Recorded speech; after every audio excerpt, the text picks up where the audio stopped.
Alright friends, this is it.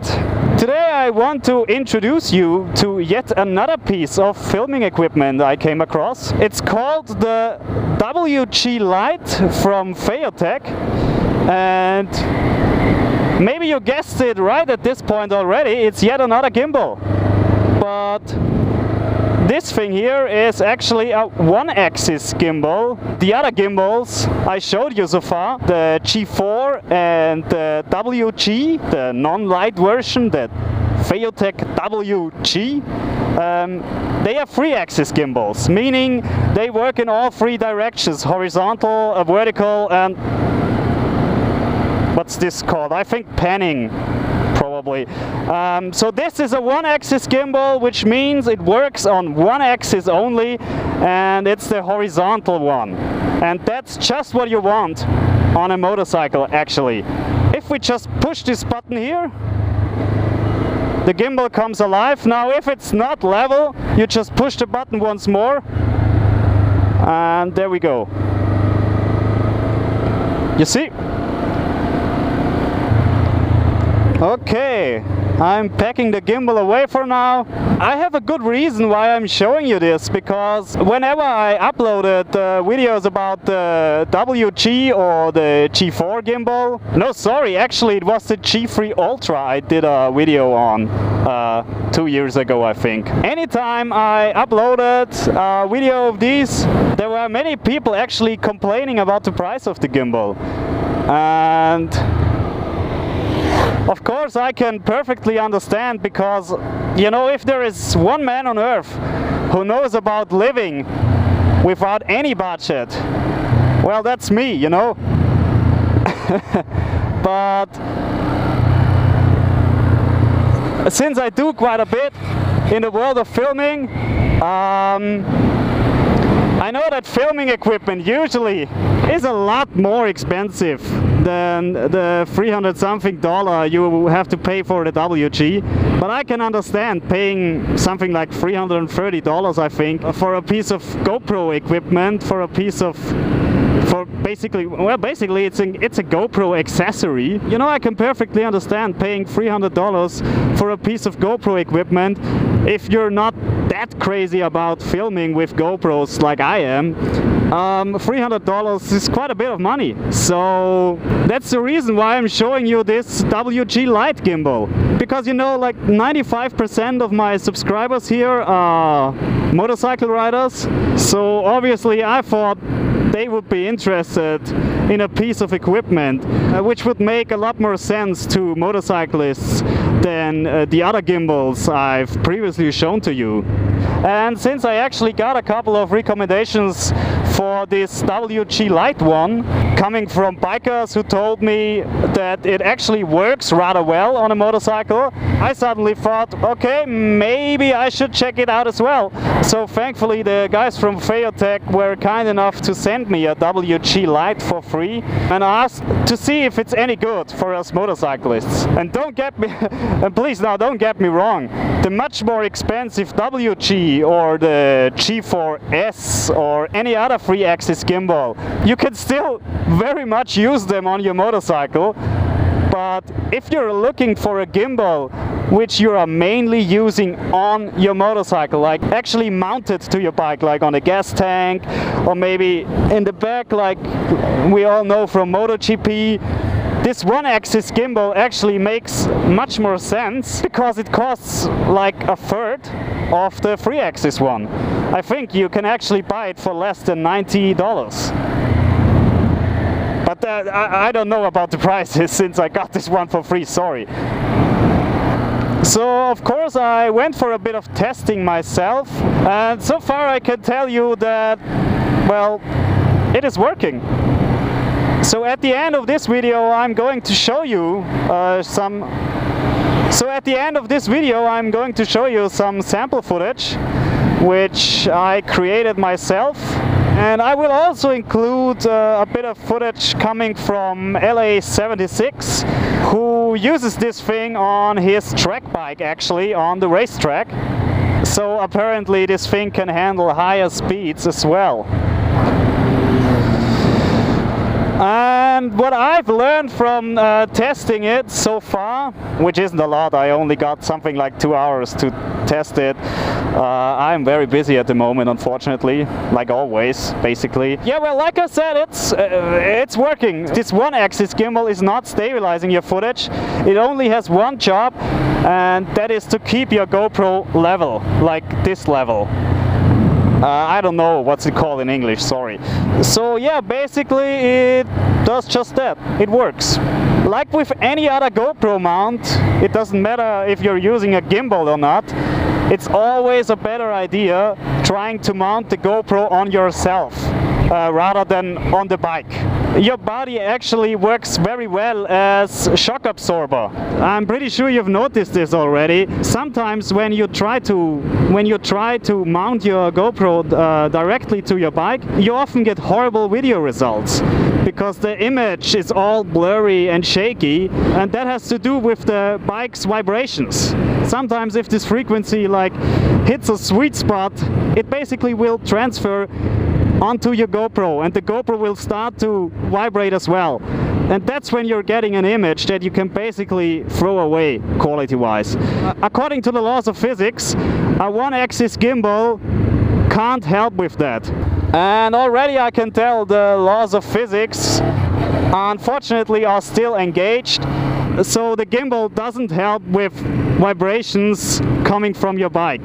But even a 3-axis gimbal doesn't really help with vibrations coming from your bike. It's just way too much for the gimbal to swallow.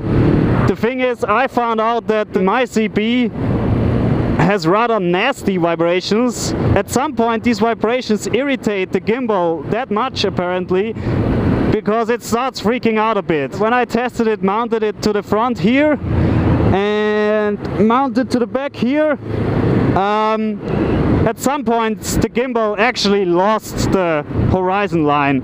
When I mounted the gimbal to my helmet, to my chest with the chest mount, also when I'm using it on my stick, my selfie stick, obviously, it also works rather well, I have to say.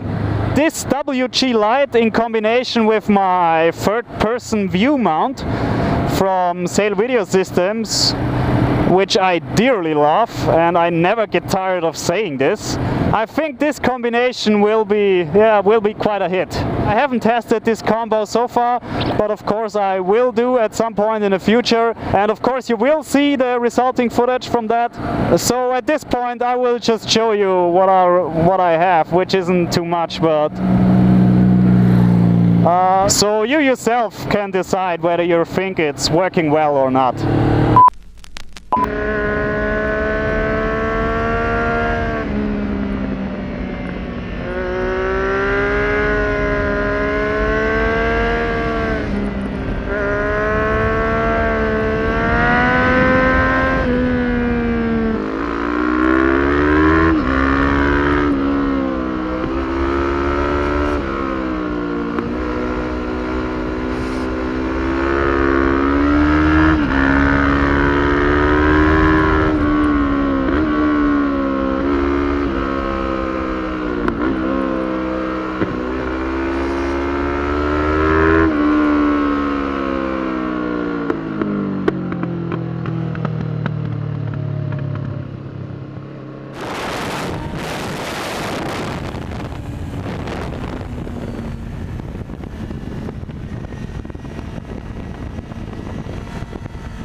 können. Aber Kurvengeschwindigkeiten kannst du ruhig schneller fahren.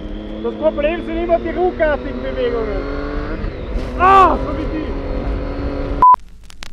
Oh, by the way, another thing I definitely want to mention about this WG Lite. Those of you who are following me on Instagram already know that last year I kind of went from making videos to making photographs or creating pictures, because shooting photographs and uploading them to Instagram just simply feels a lot less frustrating than working for hundreds of hours on videos and putting them on YouTube. Some of you have already noticed maybe my YouTube uploads are not doing too well compared to lots of others. So I started taking pictures instead of taking videos actually, and I enjoy taking pictures a lot more right now. And here's why I'm looking forward to use this one-axis gimbal for my picture work as well, because as you might know, I love to handle my stick, my selfie stick, but it's always a struggle to keep the camera level, especially when you're riding a bike at the same time with just one hand on the handlebars. But now I have this, of course, so as soon as it's switched on, I just extend my stick and you see, it's always level. And now I can take pictures like this. Now I'm so excited about this because now finally I can capture somebody who's riding behind me like this, and I don't have to worry about the camera being level or not. Now I can actually just keep my eyes on the road while simply leaving my stick in the back. Oh my god, that does sound kind of wrong, I guess. But yeah, it's not exactly easy to keep the camera's horizon straight all the time. So now I can, now it's like freedom!